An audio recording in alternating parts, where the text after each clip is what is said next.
नमस्कार दोस्तों, आपका स्वागत है हमारे YouTube चैनल में। साथियों, आज मैं कुछ आपको महत्वपूर्ण सुझाव आपको देना चाहता हूँ।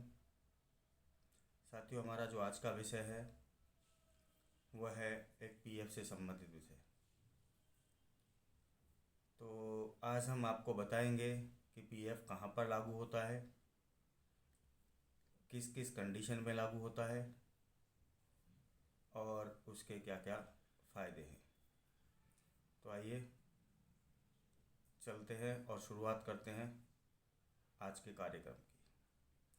तो साथियों, जिस किसी भी संस्थान में 20 या इससे अधिक कर्मचारी कार्य करते हैं, चाहे वो डायरेक्ट हो, चाहे इनडायरेक्ट हो, चाहे ठेकेदार के माध्यम से हो, चाहे दिहाड़ी पर काम करने वाले हों, चाहे पीस रेट पर काम करने वाले हों, चाहे डेली वेज पर काम करने वाले हों, वहाँ पर पीएफ एक्ट 1952 जो है वो लागू होता है। तो पीएफ को जो लागू होता है वो 20 या उससे अधिक कर्मचारियों पर लागू होता है। ये तो हो गई कि पीएफ कहाँ लागू होता है। अब बात करते हैं कि यदि पीएफ नहीं मिलता है तो क्या करें। साथियों, अगर आपको पीएफ नहीं मिलता है तो उसके लिए आप पीएफ कार्यालय में डायरेक्ट या इनडायरेक्ट किसी यूनियन के थ्रू या किसी अधिवक्ता के थ्रू या स्वयं डायरेक्ट जो आपका क्षेत्रीय कार्यालय है उसमें जाकर के पीएफ से संबंधित आप शिकायत दर्ज कर सकते हैं। और शिकायत दर्ज करने के बाद आपका पीएफ मालिक को जमा कराना पड़ेगा। पीएफ जमा कराने के लिए जो पीएफ की लिमिट है वर्तमान समय में वो 15,000 है। 15,000 रुपये वेतन या उससे कम वेतन वालों को पीएफ की सुविधाएं मिलेंगी। यदि उससे अधिक वेतन है तो वो पीएफ के लिए एलिजिबल नहीं होगा। किंतु साथियों, मैं आपको यहाँ साथ ही साथ यह बताना चाहता हूँ कि जिस कर्मचारी का कोई भी कर्मचारी यदि एक बार पीएफ का मेंबर रह चुका है और उसके बाद उसका वेतन बढ़ गया, सपोज करो कोई कर्मचारी पीएफ का मेंबर था और अभी उसकी सैलरी 15,000 या उससे अधिक 20,000, 25,000, 50,000, कितनी भी सैलरी हो, तो मिनिमम जो उसकी लिमिट है वो 15,000 रुपये है। 15,000 तक पीएफ मालिकों को काटना उसका कंपलसरी है। तो पहला इशू कि आपका पीएफ कहाँ लागू होता है। दूसरा इशू हमने बताया कि पीएफ किस किस कंडीशन में लागू होता है, पीएफ लागू कराने के लिए क्या क्या काम आपको करने हैं। पीएफ में शिकायत करने के लिए आपको सीधे अपनी सिंपल भाषा में, बिल्कुल अपने प्रारूप भाषा में कि मैं साहब इस संस्थान में काम करता हूँ, इतने दिन से काम कर रहा हूँ, ये मेरी डेट ऑफ ज्वाइनिंग है, ये मेरा आधार कार्ड नंबर है या मेरा आधार कार्ड है, ये मेरा पैन नंबर है। अगर आपके पास संस्थान में काम करने का कोई proof, pay slip, appointment letter या कोई भी अन्य दस्तावेज जिससे साबित हो सके कि आप संस्थान में काम करते हैं, अगर वो है तो आप उसके साथ उसको अटैच कर सकते हैं और उसके साथ लगा सकते हैं। तो वहाँ जो क्षेत्रीय इंस्पेक्टर हैं, जो एरिया ईओ हैं, वो जाएंगे और जाकर के इस बात की तहकीकात करेंगे और आपको पीएफ की सुविधाएं दिलाएंगे।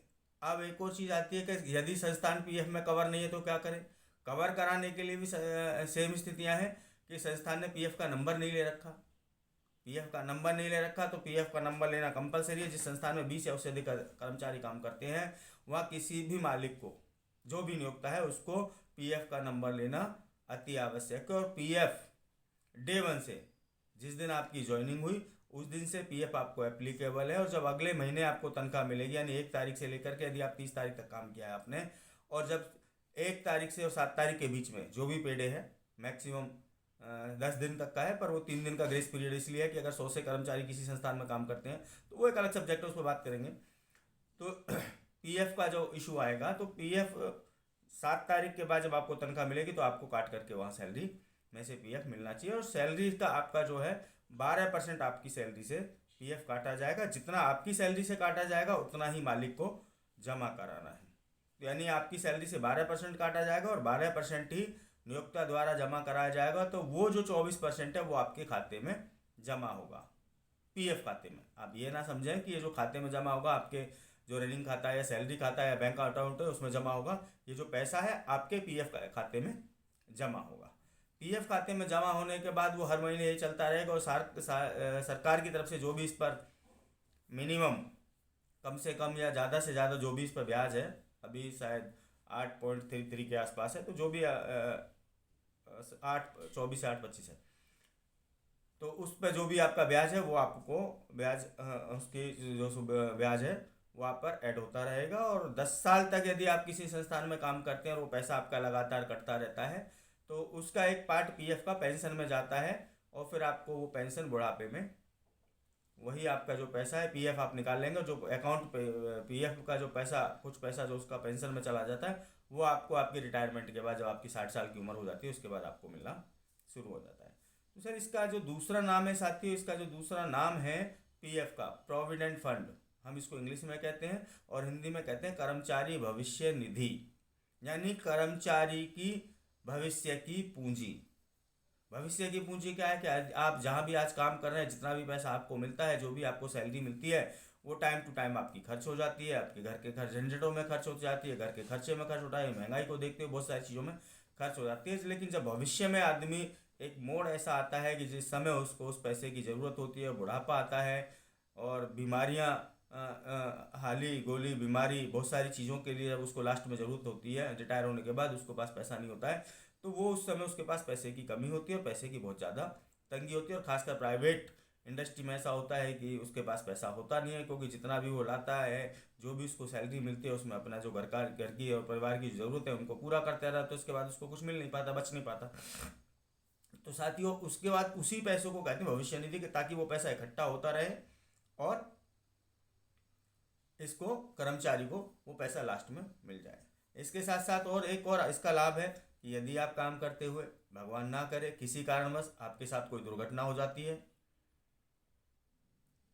और आप इस दुनिया से या इस संसार से किसी भी कारणवश चले जाते हैं और अगर आप ड्यूटी का पीरियड है उस समय, तो आपको सरकार से जो उसका ईडीएलआई का पैसा है वो भी आपको आपकी फैमिली को कुछ पैसा वो भी मिलता है। और आपकी फैमिली को भी उसमें आपके जाने के बाद यदि आपको कुछ होता है कभी भी पीएफ का मेंबर बनने के बाद, अगर पीएफ के आप मेंबर हैं और पीएफ का पैसा आपका कंट्रीब्यूशन जमा है, यदि आपको कुछ हो जाता है, कोई अप्रिय दुर्घटना आपके साथ घट जाती है, तो आपकी फैमिली को पेंशन ही मिलेगी। और यदि आप उसमें मेंबर रहे हैं और लाइव मेंबर हैं तो आपको ईडीएलआई का जो पैसा है पीएफ का कुछ वो एक अमाउंट भी आपको मिलेगा। और आपके जो डिपेंडेंट हैं उनको भी आपको पेंशन का पैसा मिलेगा। तो साथियों इसके लिए क्या करना है, आपको अपना पीएफ का जब आप नियोक्ता के पास पीएफ के लिए अप्रोच करें तो मेरा सभी साथियों से अनुरोध है कि अपनी सही डिटेल नियोक्ता को प्रोवाइड कराएं। सही डिटेल, अपना नाम पूरा इंग्लिश में, बिल्कुल एक एक अक्षर अपने आधार कार्ड के साथ उसको ऐड कराएं, अपना अकाउंट नंबर ऐड कराएं, अपना पैन कार्ड ऐड कराएं और अपने नॉमिनी का, यानी अगर आपको कुछ हो जाता है तो आपके पास आपके बाद आपके पैसे का जो बारिश है उस पीएफ के पैसे का वो कौन उसको निकाल सकता है, तो नॉमिनी भी साथ के साथ भरें। क्योंकि प्राय देखने में आता है कि लोग नॉमिनी का ऑप्शन जो है वो खाली छोड़ देते हैं और बाद में कुछ उन लोगों को दिक्कत होती है, तो नॉमिनी के लिए भी बाद में बड़ी सारी दिक्कत आती है। तो मैं साथियों मैं सभी से चाहूँगा कि सभी अपना नॉमिनी फार्म भी साथ के साथ भरते रहें। नॉमिनी भरने से क्या होगा कि आपको बाद में कोई दिक्कत नहीं होगी और आपको जो पीएफ ऑफिस के फिजिकल चक्कर लगाने पड़ेंगे वो कभी आपको फिजिकल नहीं लगाने पड़ेंगे। यदि साथ के साथ आप अपना नॉमिनी भर देते हैं तो आपका उसी समय नॉमिनेशन हो जाएगा और आपको पीएफ में कभी भी दोबारा किसी भी तरीके से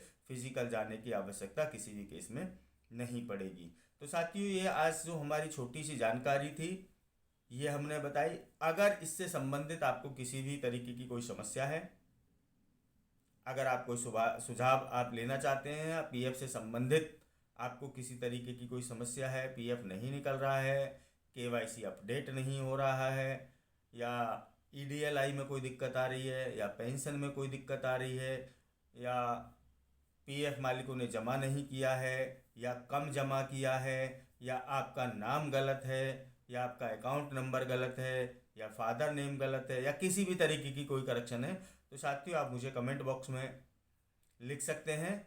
हम आपकी जो भी समस्या होगी उसका समाधान करने का पूरा प्रयास करेंगे और करेंगे भी। ठीक है। और साथियों, इसी के साथ मैं चाहूँगा यदि आपको मेरी वीडियो पसंद आई हो तो आप लाइक कीजिएगा, चैनल को सब्सक्राइब करें और हमें कमेंट्स करके ज़रूर बताएं कि आपको हमारी वीडियो कैसी लगी, ताकि हम जल्दी ही आपके बीच में एक और नई वीडियो के साथ उपस्थित हो सकें। और साथियों, मैं जल्द ही आप लोगों के बीच में लाइव आऊँगा, तो जो लोग चाहते हैं कि मैं आप सभी के बीच में लाइव आऊँ और आपकी लाइव आकर के आपकी समस्याओं को सुनूं और आपकी समस्याओं का जवाब दूं, समाधान करूं, तो आप मुझे कमेंट बॉक्स में लिख करके ज़रूर बताइएगा कि क्या आप मेरे लाइव आने का इंतज़ार कर रहे हैं या आप चाहते हैं कि मैं लाइव आऊँ। धन्यवाद, नमस्कार।